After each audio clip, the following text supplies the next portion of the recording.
All right, and so now we're going to put that information from the previous few questions to use, because when something goes through alpha decay, then what happens is the element, whatever's here, it could be anything, and we'll deal with our specific example in a minute, but it ejects a helium-4 nucleus. So basically, the nucleons inside the radioactive isotope are unstable.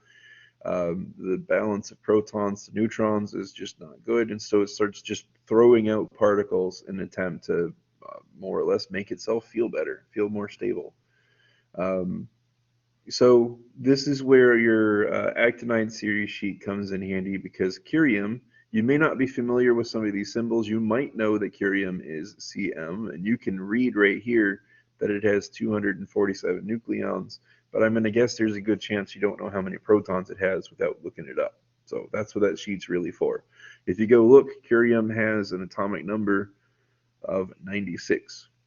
And so now, actually, this question is really, really easy to finish up, because when we're looking at the nucleons on the daughter particle, that's the name of the thing left over, we've got 247 minus 4 nucleons that get ejected whenever this process happens. So when it goes through alpha decay, this alpha particle just thrown out. And so that's going to tell us that whatever is left has 243 nucleons.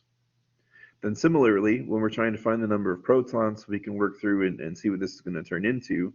We're going to have 96 minus 2, and so 94 remaining protons.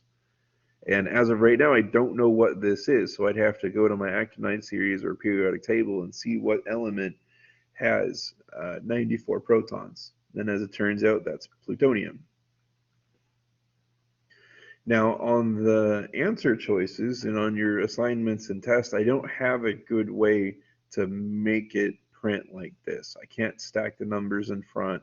There's not a way for me to do it that is going to work with the software. So I have to go back and spell it out. So going back to the format similar to like this, then that's how I'm going to list out the answer. Now, if you try to look up about plutonium and the mass that it has in different isotopes, 243 may not be a common isotope. It may not be a thing that ever happens.